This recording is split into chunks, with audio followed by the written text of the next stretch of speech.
Welcome to Curiosity by CAHSS. My name is Christopher McAllister Williams, and today I'm going to talk a bit about defamiliarization and how to Strangeify our world. Now, here at UW Green Bay, I teach two things. I teach English and Humanities. And along with that, I also engage in a wide variety of creative endeavors. And I want to speak a bit about how Strangeifying our world and embracing chance and randomness can help with that. So, if your world is anything like mine right now, it's governed by two main principles. The first is terrifying uncertainty around every corner dealing with a world and global pandemic. The second is a routine made manifest by that uncertainty. Now, routines can be great. They can provide stability, they can provide structure to our lives, building good habits, all of that stuff we need to kind of manage our lives. But they can also be stifling. They can also introduce us into a mundane existence we didn't have before.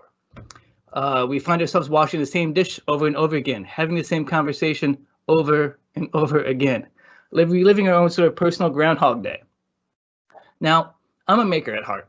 I make things. I make poems, I make stories, I make games, I make weird internet stuff, sometimes all of that at once. And routine, particularly creative routines that kind of get me into a rut, that's completely destabilizing to me. I find myself retracing the same poetic landscapes, retracing the same creative landscapes, seem like I'm writing the same poem over and over and over again.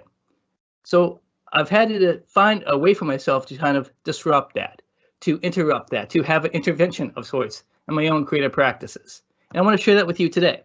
So the way I found best to do that is to embrace defamiliarization. And what I mean by that is to find ways in order to make my routine strange, to introduce new things to my routine, to find ways in which to seek out things I wouldn't normally do that. Now, there's countless ways to do this, but my favorite and what I found most productive is to introduce chance and random encounters into my own creative practices. And I think I'm going to speak here mostly to creative practices, but I think there's larger applications to also do this when thinking about professional and personal lives. So the way I found most helpful to do this is to engage in a practice called oblique strategies. Now, this was a practice that was created by two individuals, Brian Eno, a musician, and Peter Schmidt, a visual artist. They created this in the 1970s. Now, what this was a deck of cards, almost like playing cards, in which they wrote strange sort of maxims, idioms, axioms, weird quotes, all of these things. And they would put these cards together, and then when they were working on something, whether it be a creative project, a musical piece, whatever it is, and they found themselves dealing with routine, with writer's block, with musician block, they would put out a card, see what it said, and try to attach that to whatever they're working on. Now, crucially, they would pull this out at random. They wouldn't go through the deck and try to find one that spoke to what they were working on. They would just embrace chance, embrace uncertainty here. And what this enabled them to do is find a new perspective, a new possibility, a new way of thinking about whatever they were working on. So I encourage you to kind of introduce this practice in your own lives. And it's not hard to do. As I said, this was in the 1970s, but now there's all kinds of free applications of oblique strategies all over the place. If you have a smartphone, it's available for iPhone and Android in their app shop.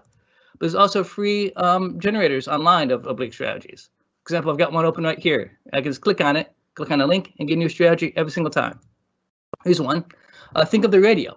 Okay, so I'm thinking about a poem here.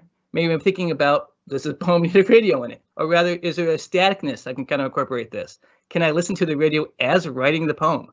There's all kinds of ways kind of appropriate to approach this that I wouldn't have thought of before. Let's do one more here. Water. That's all it says. Water. How can you water a poem? So I'm thinking about that. My world's already getting stranger here, and I'm incorporating things that I wouldn't normally have thought about. So yeah, I hope through this short talk here, I've inspired you to seek out the strangeness, find ways to defamiliarize your routine and disrupt that. This has been Curiosity by CAHSS. My name is Chris McAllister Williams, and I encourage you to get weird with it.